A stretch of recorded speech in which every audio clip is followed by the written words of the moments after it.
अगर देश की 80 करोड़ आबादी 5 किलो चावल पे निर्भर है, ये अचीवमेंट नहीं है। एजुकेशन तो एक इशू है। हाँ जी। कि अगर कोई ग्रेजुएट है तो वो ग्रेजुएट की स्पेलिंग नहीं जानता।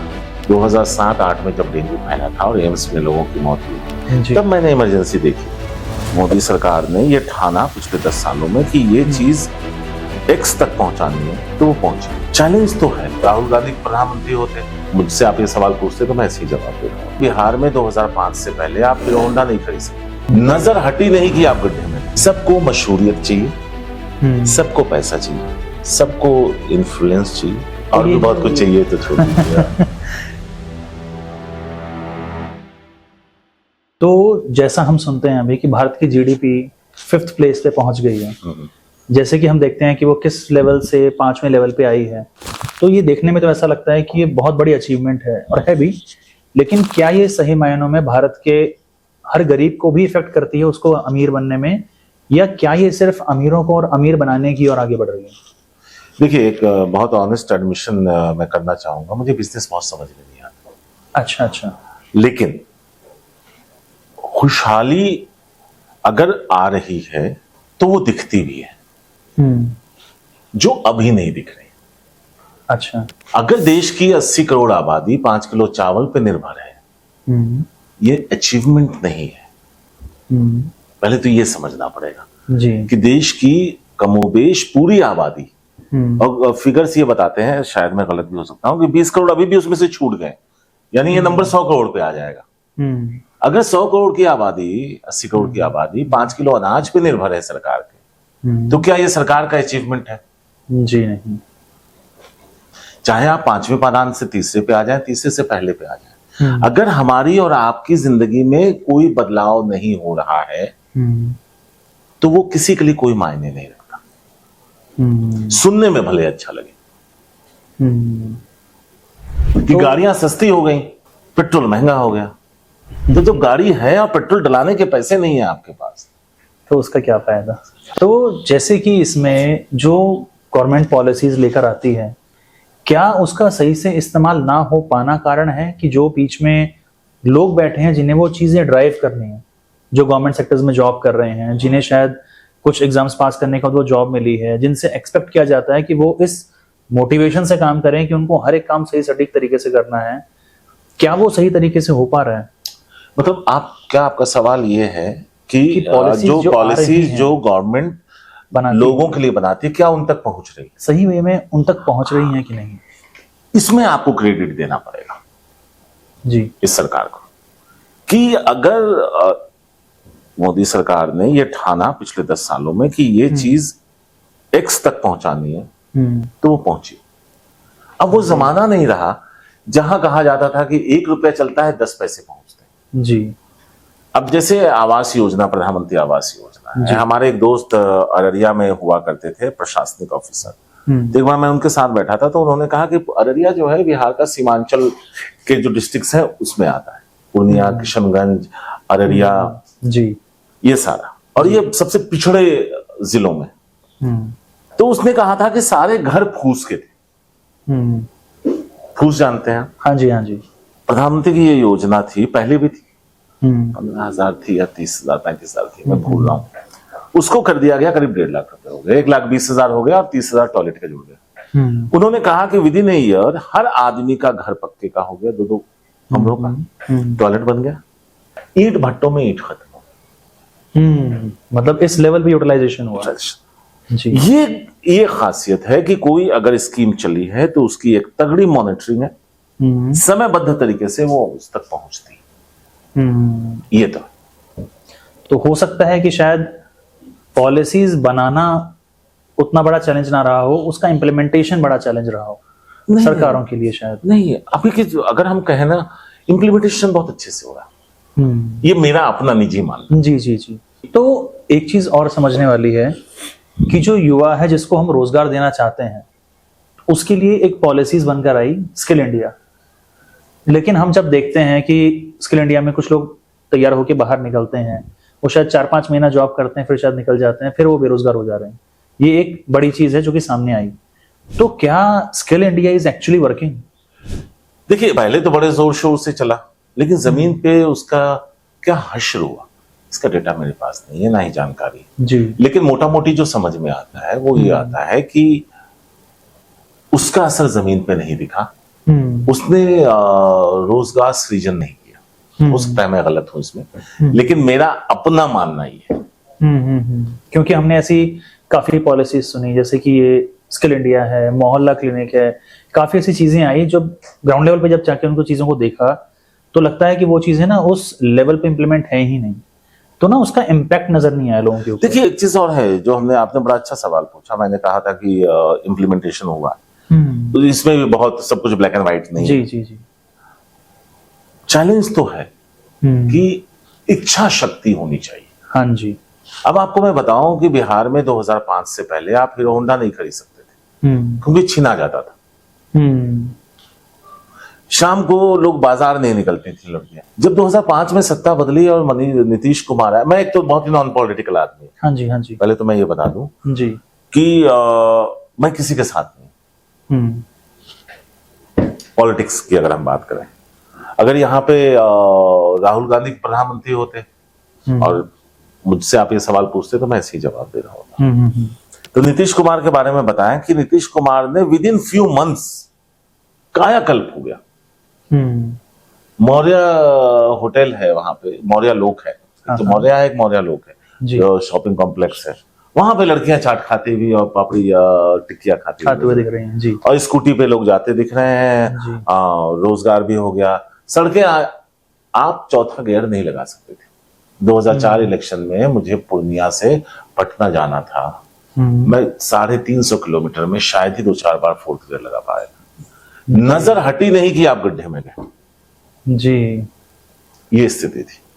लेकिन आप उनकी इच्छा शक्ति देखिए, विद इन ईयर सब ठीक हो गया।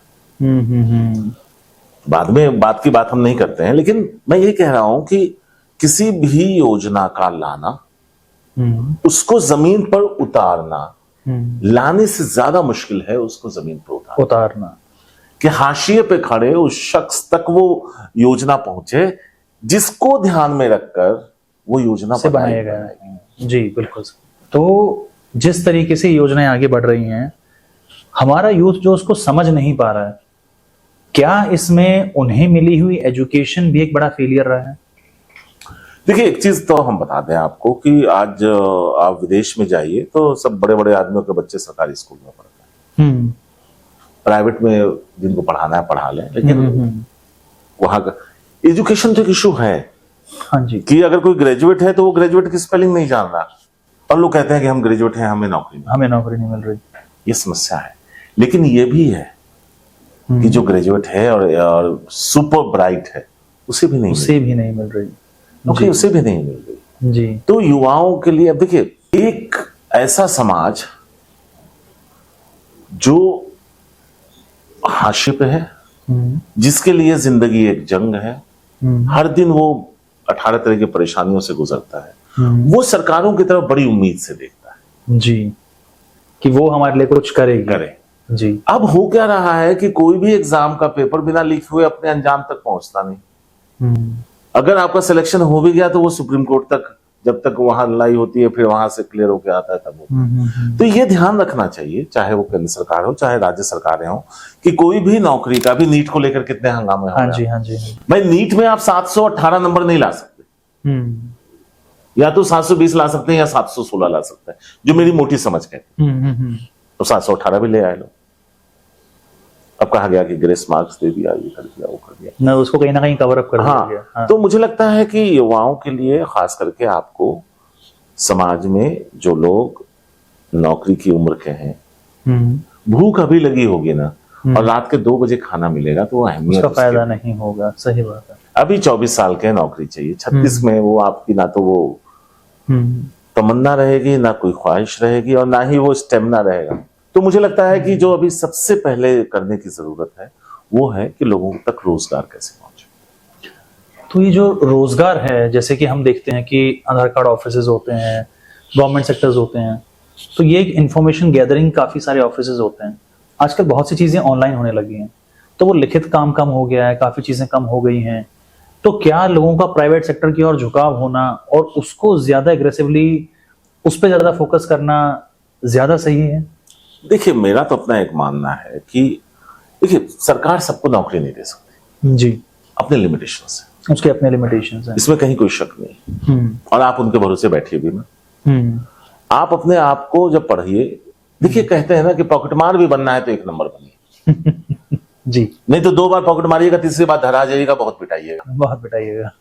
ठीक है, तो अगर आप ये कैमरामैन हैं, ये कैमरा कर रहे हैं, तो ये ऐसा एक नंबर कैमरा करना शुरू कर देना कि हर दूसरा आदमी इन्हीं को बुलाए। जी, तो कट द स्टोरी शॉर्ट, कि मेरा मानना है कि जो लोग हैं, जो अब युवा हैं, उनको अपनी जो भी चीजें कर रहे हैं वो परफेक्शन के साथ करें, सरकार के भरोसे ना बैठे। सरकार की जिम्मेदारी है, मैं उससे ये नहीं कह रहा। हाँ, नौकरी तलाशी, प्राइवेट सेक्टर्स में भी नौकरियां हैं, लेकिन सब जगह नहीं, इश्यूज तो हैं। इश्यूज तो हैं। हम जिस एनडीटीवी में थे, किस्मत अच्छी थी कि सरवाइव कर गए। 4 छटनी हमने देखी, 6 साल हमने बिना इंक्रीमेंट के काम किया, क्योंकि वो जगह हमें पसंद थी। 2016 से 2022 तक एनडीटीवी में कोई इंक्रीमेंट नहीं हुआ।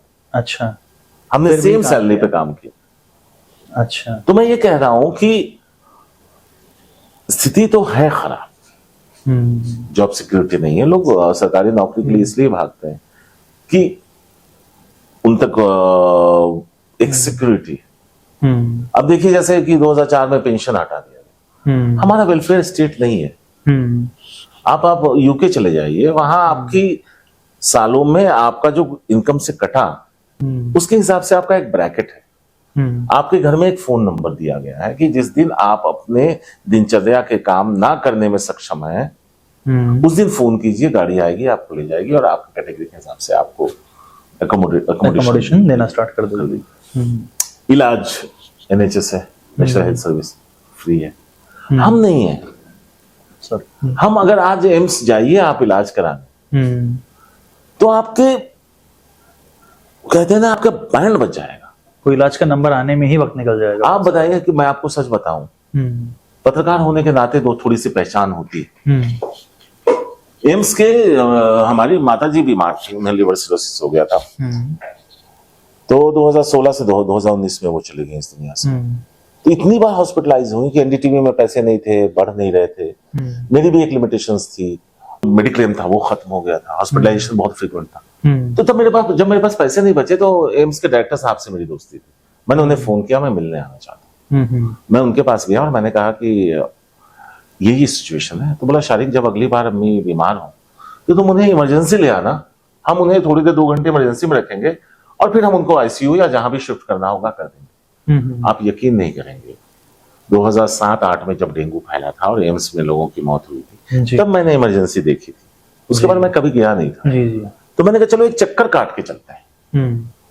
आप यकीन नहीं करेंगे, मैं जब एम्स के इमरजेंसी से होता हुआ अपनी गाड़ी में बैठा, तो मैंने डिसाइड किया कि घर क्यों ना बेचना पड़े, माँ को यहाँ लेके नहीं आऊंगा। सही बात है। वो भी वो आदमी ये कह रहा है जिसकी पहचान डायरेक्टर से। आप समझ रहे हैं मेरी बात? जी जी जी। तो हेल्थ सर्विस का तो ये हाल है कि बीमार बाप होगा, दादा होगा, तो पोते का इलाज होगा। इतना लंबा डेट मिलता है। तो यहां पे बहुत सारी चीजें हैं। एजुकेशन का ये हाल है कि अच्छी यूनिवर्सिटीज में प्रोफेसर्स नहीं है, सीट्स खाली हैं। जो पढ़ाने वाले हैं वो गंभीर नहीं है, जो पैटर्न है वो सही नहीं है। इलाज के लिए आपको, भाई आपने 5 लाख रुपए का तो दे दिया इंश्योरेंस, बहुत अच्छा है, ये अच्छी स्कीम है, लेकिन वो बेचारा उस लाइन में लग के उस इतना दबाव है, उसमें आप एम्स के डॉक्टर को भी कुछ नहीं कर सकते। वो बेचारा दिन में 150 पेशेंट से लेकर 300 पेशेंट देख रहा है, और हर किसी को जल्दी है, हर किसी को अकोमोडेट नहीं कर सकता। तो मुझे लगता है ना कि ये सारे जो डिपार्टमेंट्स हैं, जो क्षेत्र है ना, इसमें बहुत अच्छे से फोकस करने की जरूरत है, इनमें इन्वेस्टमेंट की ज्यादा जरूरत है। हाँ, कि आप रोजगार सृजन कीजिए।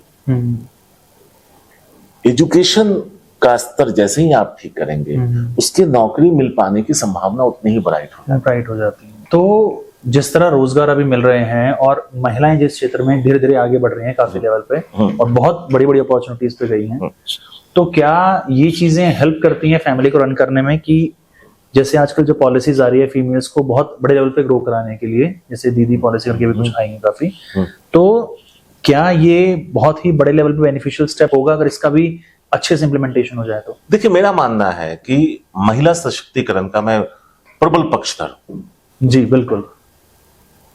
वो कहते हैं, बहुत पुरानी कहावत है कि अगर आप एक लड़की को शिक्षित करते हैं तो पूरे जनरेशन को शिक्षित कर देते पूरे खानदान को करते हैं। जी। तो महिलाओं पे तो फोकस होना चाहिए, और महिलाओं का स्वावलंबी और फाइनेंशियली इंडिपेंडेंट होना बहुत जरूरी है। जी, उस दिशा में काम हो रहा है, और अब वो अवेयरनेस भी आई है कि आप अपनी बेटी पे जितना बेटे पे फोकस करते हैं उससे अगर ज्यादा नहीं तो कम भी नहीं करते, कम भी नहीं करना चाहिए, और वो करना भी नहीं चाहिए। जी जी, ये बिल्कुल सही बात है।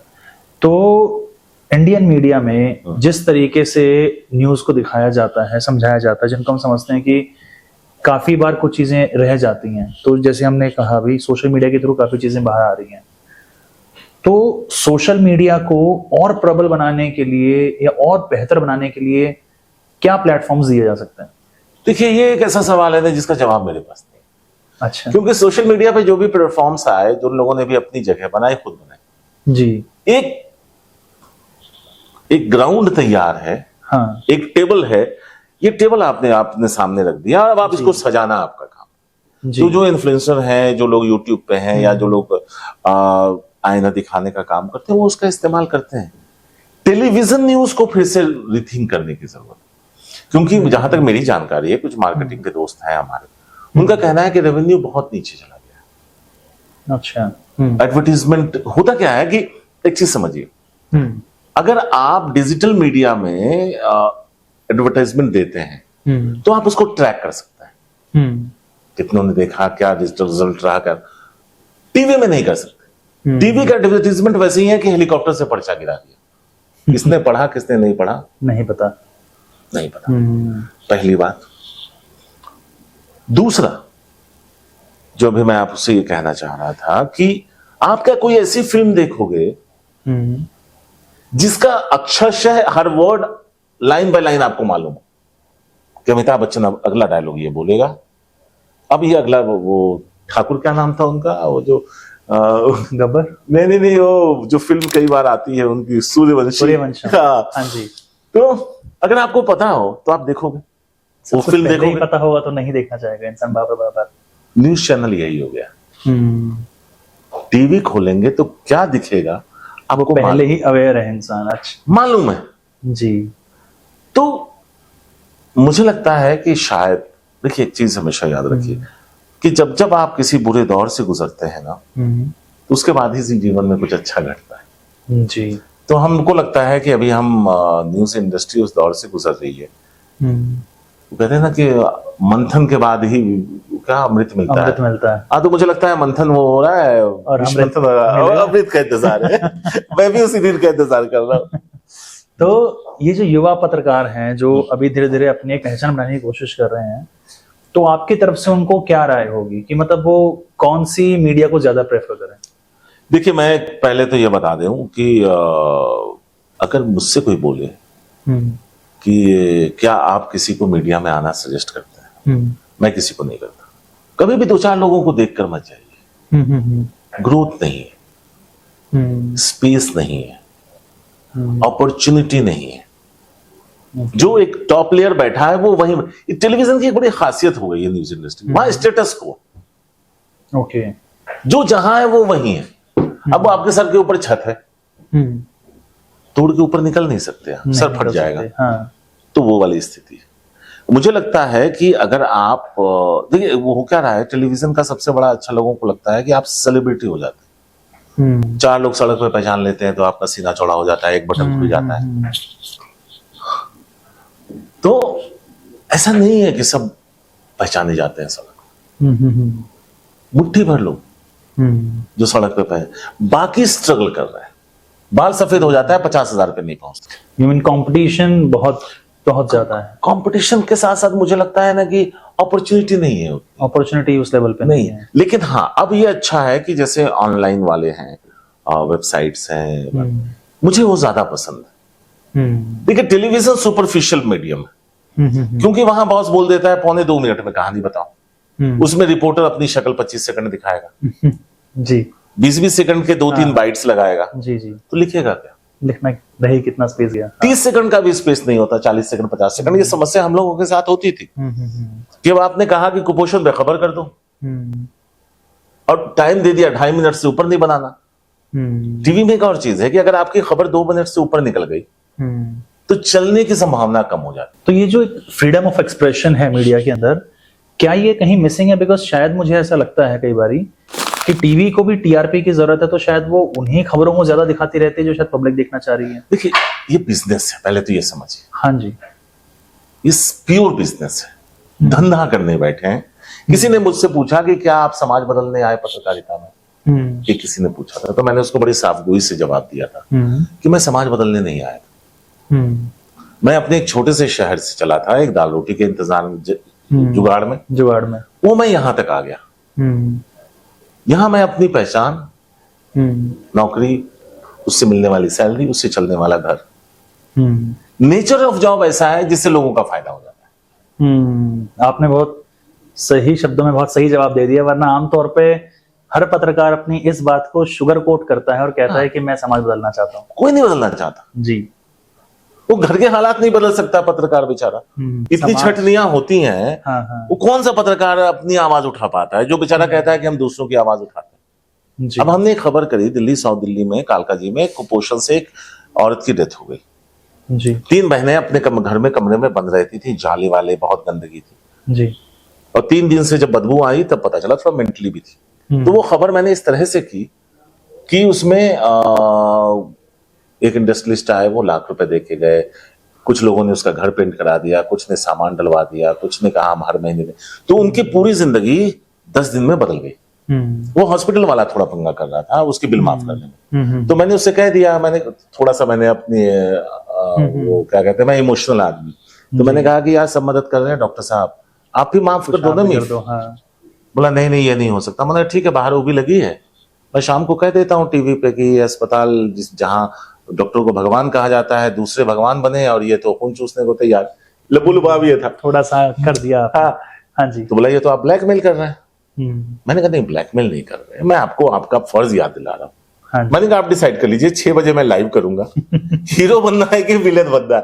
तो उस बेचारे ने वो फीस मजूरी, तो मैं कह रहा हूँ कि उसको अगर हम किनारे भी रख दें, मेरी उस खबर से उस परिवार का बहुत कुछ बदल गया और वो पॉसिबल थी वो चीज। हाँ, तो हम सवाल का जवाब यही था कि हमारा नेचर ऑफ जॉब ऐसा है जो लोगों की जिंदगी में बदलाव ला देता है। बदलने कोई नहीं आया, सबको मशहूरियत चाहिए, सबको पैसा चाहिए, सबको इन्फ्लुएंस चाहिए और भी बहुत कुछ चाहिए तो छोड़ दीजिए।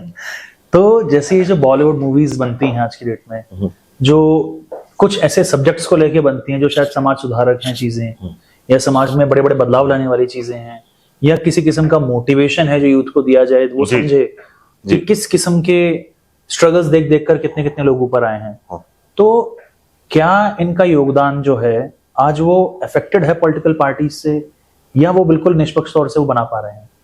नहीं, देखिए आपकी मोहब्बत तो काम आती है ना सर। अब नमित पसंद है जी, और नमित एमपी है जी, और मैं सवाल करने चला गया जी, नमित से मेरी दोस्ती है और आप मंत्री जी, तो मैं 2 हल्के सवाल तो पूछूंगा। देखिए हम सब इंसान हैं और हर किसी का अपना एक मत है। अब वहां क्या है कि वहां कुछ लोग जो डायरेक्टर हैं, एक्टर्स हैं, उनकी अपनी लाइकिंग है जी। अब देखिए एक चीज देखिए, इन सालों में एक सबसे अच्छी बात क्या हुआ है कि नेशनलिज्म एक बहुत बड़ा बूस्ट पे है। बूस्ट पे तो फिल्में वैसे बनने लगी क्योंकि वो भी धंधा करने बैठे। फिल्म कमाने के लिए बना रहा है, सोशल कॉज के लिए नहीं बना रहा, समाज बदलने के लिए वो भी नहीं बैठा। और वो फिल्म कमाएगी भी तब जब सारे लोगों तक रीच हो पाएगी उसकी। हाँ, तो कुछ ना कुछ उसको ऐसा करना। वही कह रहा हूं कि नेशनलिज्म जैसे राष्ट्र प्रेम है वो उफान पे। अब मेरा मानना है कि हम इस देश में बैठे हैं तो इस देश से मोहब्बत करते हैं तभी बैठे हैं। बिल्कुल। हम अपने बाप से मोहब्बत करते हैं तो बाप का नाम प्लेट तो नहीं हटा सकते, नहीं चिल्लाते रहते हैं ना। जिस तरह से हम देश से प्यार करते हैं तो हर दिन थोड़ी बोलेंगे कि हमको देश से प्यार है। वो जब जरूरत होगी तब दिखाएंगे। तो मैं वही कह रहा हूं कि इसमें एक चीज है, लेकिन वहां पे जो फिल्मों की जो बात है ना, जो आप कह रहे हैं, फिल्मों की हो या कोई भी, हम बड़े सेल्फिश लोग। एक कहावत याद रखिए, जी हम अपने लिए भी टीवी खरीदने जाते हैं ना तो उसमें भी 500 रुपए रख लेते हैं। गहराई समझिए कि मैं क्या कहना चाह रहा हूं। हम्म, जब पेट भरा होता है ना तो चैरिटी होती है। अगर वो 2 रोटी है, हम्म, एक आपको चाहिए, एक आपकी पत्नी को चाहिए, तो इनको नहीं देंगे हम। 6 रोटी होगी तो बोला तो दे देंगे। दे देंगे। तो यहां तो हम खुद हाशिए पे हैं, खुद संघर्ष कर रहे हैं। तो मेरी जेब में ही 100 रुपए आया तो मैं किसी गरीब को शायद 10 रुपए दे, बहुत मेहनत के बाद बहुत जुटा के दे पाऊंगा, नहीं यार इसको भी चाहिए। तो यहां पे यही हो रहा है कि हम सब मतलबी, पहले तो ये समझ लीजिए। हम भी आपकी मोहब्बत में नहीं आए हैं, आपने भी मोहब्बत में नहीं बुलाया मुझे। जी जी जी, हर किसी का कुछ ना कुछ एक अपना तो है जी। भाई आप देखिए ना कि बच्चों, किसी ने एक बड़ा अच्छा इंडस्ट्रियलिस्ट था, उसने कहा कि नाउ आई एम 42 20 साल और जीऊंगा तो I don't want to do babysitting rest of my life for rest of my life. अगर मैंने ये कर दिया तो अगर हम सुपर लकी है then I will get that reverse in return. यहां तो घर का रिश्ता भी मतलब पे है ना कि आप जब घर आते हैं तो एक शक्ल दिखनी चाहिए तो पत्नी है, पत्नी को एक सिक्योरिटी चाहिए तो पति है, बच्चे इसलिए हैं कि बुढ़ापे में काम आएंगे। हर रिश्ता मतलब पे टिका है। अब उसमें वो मतलब वाला पोर्शन कितना आप डाल रहे हैं वो वाला वो आपको देखना है। जी जी जी। तो जैसे भारत एक बहुत सी विविधताओं का देश है, यहाँ बहुत से किस्म के धर्म हैं, जातियां हैं, कल्चर्स हैं, तो क्या जेन्युइनली ये एक रिमार्केबल थिंग है कि इंडिया इतने डिफरेंट डिफरेंट कल्चर्स को साथ में लेके चल पा रहा है? देखिए इस देश की खूबसूरती यही है जी, हम बाय ब्लड सेकुलर है। पहले तो ये किसी को हमें बताने की जरूरत नहीं है, हम बिल्कुल नहीं है। इस देश की खूबसूरती यही है कि हर कुछ किलोमीटर के बाद इस देश की लैंग्वेज बदल जाती है, मोहब्बत वही है। मुझसे कोई नहीं पूछता, बहुत सारे लोग हैं ना बोलते हैं मैं मुसलमान हूं, मेरे जो कुछ कजन है नौकरी नहीं हुआ, भैया नहीं हुआ, हम लोग काहे नहीं हुआ, इंटरव्यू में हम मुसलमान थे ना तो हमारा नंबर काट लिया। मैंने कहा तुम मुसलमान थे इसलिए नंबर नहीं काटा, तुमने जवाब ठीक से नहीं दिया। मैं अपने 25 साल के करियर में और इस उम्र तक मुझे कभी नहीं ये लगा कि मुझे मुसलमान होने की वजह से कभी कोई टारगेट किया जी। है कुछ एक हाँ है, केसेस हैं। हाँ। अब जैसे मैं जब यहाँ रहता था अपने स्ट्रगल के दिनों में तो किराए पे घर नहीं मिलता था, मैं 90s की बात कर रहा हूँ, मिड 90s लेट 90s। तो लोग बोलते थे कि मुसलमान है, मैंने कहा नहीं, उसका या तो एक्सपीरियंस खराब रहा होगा या वो वेजिटेरियन होगा। बोलेगा ये मुसलमान है, बिरयानी बनाएगा, खुशबू मेरे घर तक आएगी। एक वेजिटेरियन के लिए वो टॉर्चर है, टॉर्चर है, वो चीजें होते हुए देखना है, उसकी सुगंध जी जी जी, उसके लिए वो सुगंध नहीं है, वो बदबू है। वो बदबू है उसके लिए जी। सुगंध और बदबू में फर्क है। तो मैं ये कह रहा हूं कि इस देश की खूबसूरती ही है कि हम सब अलग अलग होने के बाद भी एक है। चलिए, आपकी जो सोच है, जो जवाब है, उन्होंने काफी हद तक मेरे अंदर भी काफी परिवर्तन लाया। अरे नहीं जी, ये भी सब्जेक्टिव, ये भी सब और बहुत अच्छा लगा हमें आपके साथ, हमें भी बहुत अच्छा लगा। और वो कोई बात नहीं जान के जेन्युइनली बहुत सी चीजें ऐसी हैं जो शायद जानी है वक्त के साथ साथ, उनमें जो आपके एक्सपीरियंस का जुड़ाव हुआ है उसने काफी नॉलेज को इंप्रूव किया। बहुत बहुत अच्छा लगा आपके साथ वक्त बिता के। मुझे thank you so much for your time.